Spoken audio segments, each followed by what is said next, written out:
हम समझते थे कि इंडिया एक हिंदू कंट्री है, पाकिस्तान एक मुसलमान कंट्री है और ये मुसलमान हिंदू ऐसे ही रहेगा और हम जो है वो सऊदी अरब और यूएई और कतर और कुवैत और जीसीसी और इन सब को डराते रहेंगे। तो इस्लामिक कंट्रीज जो हैं वो अब जो है ना अखंड भारत का जो एक नैरेटिव है उसको पूरा करती हुई दिखाई दे रही हैं। तो इंडियंस के साथ उन्होंने मुआहदा करने जा रहे हैं टूरिज्म को प्रमोट करने के लिए कि भाई 5 साल के मल्टीपल वीज़ा एंट्री दी जाएगी कि आप जब मर्जी 5 साल में आ जा सकते हैं मिडिल ईस्ट को, और इंडियंस जब मर्जी दिल करे उनका जा सकते हैं। इंडिया में हिंदू रहते हैं, इन हिंदुओं का हमारे से क्या लेना देना, हम तो मुसलमान हैं, हम तो जिहाद करेंगे, हम तो इकट्ठे रहेंगे, हम तो इनको नॉन मुस्लिम समझते हैं, हमारा दीन अलहदा, हमारा मज़हब अलहदा, हमारी होली बुक अलहदा। हम तो कहते हैं कि हम तो बड़े महज़ब कौम हैं, हिंदुओं के साथ तो मुसलमानों का रिश्ता नहीं हो सकता, लेकिन दूसरी तरफ देखा जाए तो वहीं अरब कंट्रीज़ हैं जो कि मुस्लिम कंट्रीज़ हैं जो कि इंडिया के साथ बहुत अच्छे ताल्लुकात रखती हैं। ये बात भी बड़ी लोगों को चौंका देती है कि MPZ से प्राइम मिनिस्टर नरेंद्र मोदी ने 5 मिनट बात करके उनको कन्विंस कर लिया था कि UAE के अंदर जो है मंदिर बनेगा, और उन्होंने कहा हम आपको लैंड भी देते हैं, और इतना शानदार मंदिर बनवाया। और अब जो है UAE का फुली जो एक कहते हैं ना उनका जो एम है वो इंडियंस को UAE की जानिब अट्रैक्ट करना। हमारे पास एक गोल्डन की है जिसका नाम है मोदी जी।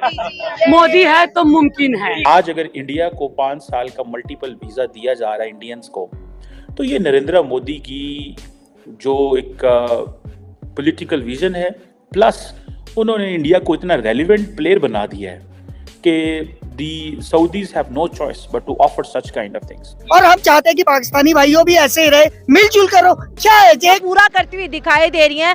बहुत ज्यादा उनका ट्रस्ट डेवलप हो रहा है इंडिया पर, इंडिया की यूथ पर, और कहीं ना कहीं उनको इस बात पे बहुत ज्यादा जिसे कहते हैं कोर बिलीव है कि हमारी इकोनॉमी को जो बूस्ट करेंगे वो इंडियंस ही करेंगे।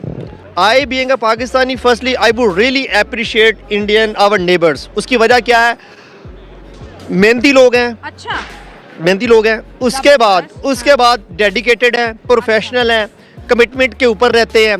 तीसरे नंबर पर ये है कि वो अपने जो एक्सपर्टी है ना उसको सर्व कर रहे हैं, सिर्फ इंडिया में, दुबई में नहीं, आप सिंगापुर में देखें, आप मलेशिया में देखें, आप थाईलैंड में देखें, जापान में देखें, सऊदीया में देखें, आप यूरोपियन यूनियन के कंट्रीज़ में देखें, इंडियंस आर लीडिंग। क्यों? क्योंकि दुनिया की सेकंड लार्जेस्ट मार्केट है पॉपुलेशन वाइज। अब ये एक जहां हम कहते हैं कि 6 सूबे 7 सूबे गुर्बत की लकीर से नीचे ज़िंदगी गुजार रहे हैं, वहाँ पर ये इंडियन इस तरह से, उसकी वजह ये है भाई जहाँ उनकी सबसे ज़्यादा पॉपुलेशन है, एक वीकनेस है, वहीं उनकी स्ट्रेंथ है। इसी वजह से जो हमारे रीजन के अंदर जियो पोलिटिकल सिनेरियो है उसके अंदर Russia, China, America, UAE, Central Asian countries, even kingdom of Saudi Arabia, all people give weightage to those because of their human resource capacity. तो एक कैपेसिटी भी है, काम भी करते हैं, उसके बाद उनका पॉलिटिकल कल्चर जो है ना वो बहुत ज़बरदस्त है। मैं इस वजह से उसको करता हूँ कि हम जब सेपरेशन हुई थी, इंडिया का जो कल्चर था उसमें उनकी ब्यूरोक्रेसी और उनकी जो इस्टेब्लिशमेंट है वो उनकी सिविलियन सुपर बेसिक के अंडर थी। अच्छा, ठीक हो गया। जबकि पाकिस्तान में एज अ नेबर ये डिफरेंट है। हम लोग इधर इस्टेब्लिशमेंट की जो देख रहे हैं जड़ें वो आज से नहीं है, सही बात, वो सिंस इंडिपेंडेंस है।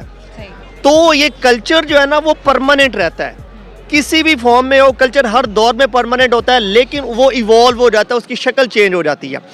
आपने देखा होगा कि हमारे नेबर्स जो हैं वो एक प्रधानमंत्री जो है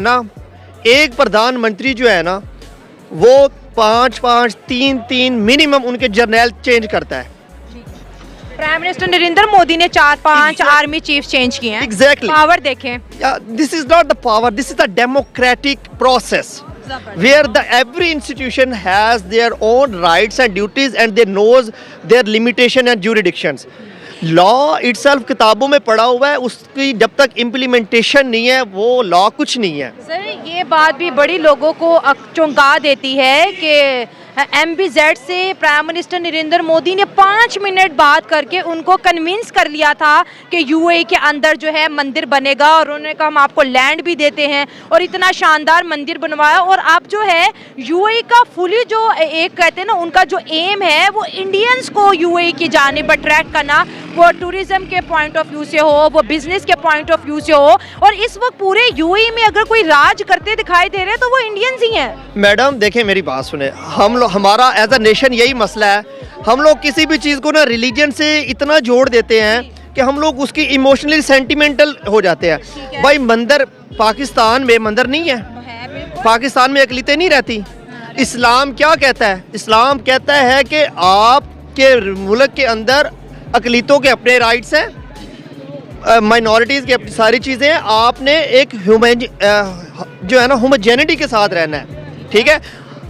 आपका कॉन्स्टिट्यूशन ये कहता है कि state will be responsible in taking care of their worships, उनकी जो प्लेसेस हैं, उनकी माल है, उनके बिजनेसेस हैं। लेकिन पाकिस्तान को क्यों बैन किया जा रहा है ना? ये तो आपने सारे इंडिया के पॉइंट्स डिस्कस किए हैं कि इंडियन ब्रिलियंट भी है, हार्ड वर्किंग भी है, और के साथ साथ कमिटमेंट को ऑन करते हैं। लेकिन पाकिस्तान को हमने तो पूरी दुनिया को इस्लामिक लेंस से देखा, हम भी मुसलमान, वो भी मुसलमान, तुसी भी साडे भरा, असी भी तुहाडे भरा। लेकिन ये जो हमारी सियासत है, ये जो हमारी सियासत है, ये तो कहीं ना कहीं पर हमें बहुत पीछे धकेल चुकी है। नहीं, देखिए मेरी बात सुने, पाकिस्तान में जितने मुसलमान हैं ना उससे ज़्यादा इंडिया में रहते हैं। आप ये नहीं कह सकते कि मुसलमानियत सिर्फ पाकिस्तान के खित्ते में है, वहाँ पर भी है, वो भी कलमा पढ़ते हैं। मैं आपको बताऊँ, हम लोग ना नेशन वाइज करप्ट है। आई एम सॉरी टू से, हमारी मैं दुबई में 2015 में मेरी पहली फ्लाइट थी। I have been there more than 2.5 years, ठीक है। I have worked with Indians, I have worked with their top जो है उनके मलवारी, उनकी हाईएस्ट 99% लिटरेसी रेट है उनकी सिर्फ इस ट्राइब का, ठीक है। क्या नाम है उसका? मलवारी। अच्छा, मलवारी जो है उन पूरे इंडिया पे एक जो उनका ट्राइब है 99% लिटरेसी रेट है, और UAE में गोरों के बाद जो हाईएस्ट सेकंड रैंक है वो उन लोगों का है। अरब भी नहीं थे, अरब लोग बिल्कुल पहले क्या बैरी कज़ाक थे, उन्होंने क्या किया, अपने तेल और रिसोर्सेज की पावर पर बुलवाया बाहर के लोगों को, वहाँ पर डेवलपमेंट की, डेवलपमेंट के बाद उन्होंने अपने लोगों को एम्पावर किया, पहले बाहर के लोगों को हाईएस्ट पोजीशन पर बिठाया, जैसे जैसे अपने लोगों को एजुकेशन दी, सारा कुछ दिया, उसके बाद गोरों को नीचे ले आए, इंडियंस को नीचे ले आए और अरबों को ऊपर ले गए। एक नेशन ऐसे राइज होती है। अब उन्होंने जब इंफ्रास्ट्रक्चर डेवलपमेंट कर ली, एजुकेशनल डेवलपमेंट कर ली, सारी चीज़ें कर ली, उन्होंने अब वो इनको सबको नीचे लेकर आ रहे हैं, और उन्होंने एक ऐसा कल्चर बना दिया है कि लोगों की मजबूरी बन चुकी है। तो मुझे उम्मीद है कि ये वीडियो आपको पसंद आया होगा। वीडियो पसंद है तो प्लीज़ हमारे YouTube चैनल को जरूर सब्सक्राइब कीजिए। इसी प्रकार का भविष्य में वीडियो देखने के लिए चैनल को सब्सक्राइब कीजिए। हमारे इस YouTube चैनल पे आपको इससे भी ज़्यादा इंटरेस्टिंग वीडियो भविष्य में देखने को मिलता रहेगा। तो प्लीज़ हमारे YouTube चैनल सोच टाइम्स को सब्सक्राइब कीजिए, वीडियो को लाइक कीजिए, इस वीडियो को अपने दोस्तों के साथ जरूर शेयर कीजिए। नमस्कार, फिर मिलेंगे अगले